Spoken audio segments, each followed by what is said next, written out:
What's up, guys? So you may have seen I broke my Cobra HD on the front right of the Rubicon. It wasn't like a catastrophic failure. It just kind of started popping and binding up, and then eventually the cage completely gave out.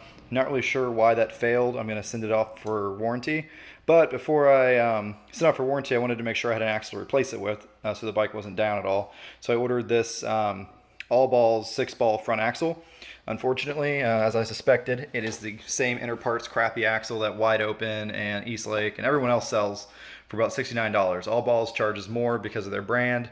It's totally the same axle. So there's part numbers on both the cups you can run, and you can actually run the part number that comes in the box with it, and you can see that that's actually the exact same part number as Wide Open and whatever other crap you want to look at on eBay.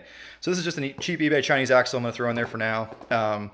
Only reason I really ordered it was because it had a store credit, and this was the only front axle that that store sold for the Rubicon. Had a store credit because my featherweight lithium battery exploded inside the Can-Am. So don't buy lithium batteries if you water ride. They're just not waterproof enough. Anyways, so this is a shitty axle. Let me compare it to the ArmorTech for you. So this is the ArmorTech axle for the front left side. I wish I had one for the front right, but I couldn't find one in time. As you can see, bigger shaft, a little bit bigger cups, just like prettier machining in general and the splines and stuff like that. So hopefully it'll hold up better than this will. I'm sure this will break first ride. Interestingly enough, I haven't broken any of my rear axles yet. I'm still on my stock rear axles from 2015. I've run every kind of massive tire you can imagine. So I do have a rear ArmorTech to try out when those break. I'm also kind of thinking about going to all Cobras, but with the HD I just had a problem with. I'm not sure I'm going to do that. And they don't even have Cobra HDs out for the rear. Now, my question for you guys, I don't know if anyone's run it, Highlifter sells a stock replacement axle, and I suspect it's just one of these crappy inner parts axles rebranded. So there's the part numbers on the cups. So if you have one of those Highlifter stock axles, can you look and see if these part numbers are on there and comment, and so we can figure out if Highlifter's just marking up the same crappy axles everyone else is and doing something similar to what All Balls does with this axle, just trying to make money by throwing it in an All Balls box. I haven't run those Highlifter axles yet. I'll probably try one next to see if they're any better.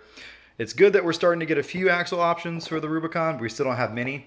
The only real options in the front are stock, obviously, which I don't have one right here to show you, ArmorTech and Cobra HD and King Cobra. And then in the rear, and then also within the front, you have the option of all these inner parts crappy axles, but I don't think anyone should run these unless you're, in a bind, used as a spare axle or your bike stock. These do not like lift kits, do not like big tires, really brittle shafts, brittle cages. Anyways, and in the rear, you have even less options because, well, you have the same number of options. You have King Cobras, you have ArmorTech, you have stock, you have inner parts crap, and you also have the All Balls 8-ball, which I've had mixed reviews on. Some people are breaking them with more aggressive tires and bigger gear reductions. So, but yeah, we're starting to get some aftermarket support, but not that much. Demon should have axles out soon. These are my spare set of Demons for the Can-Am, and I have had pretty good luck with the Demons. I had one pop out of my diff and shear the tip off, but that's more of a Can-Am diff Visco lock issue. So now that the Visco lock's deleted with the torque locker, hopefully that won't happen again. But it'd be nice to get some more double plunging options for the Hondas. And the King Cobras are great, but the problem with the King Cobra is it's a $500 axle, and as soon as you break it, you got to send it out for repairs and wait. I'd rather have a disposable axle I could replace for $200 and not have to wait for my axle to come back repaired, and then every time you repair it, it gets weaker because of the wear in the cups. But just an axle update on the Hondas. We're finally getting a little bit of aftermarket support.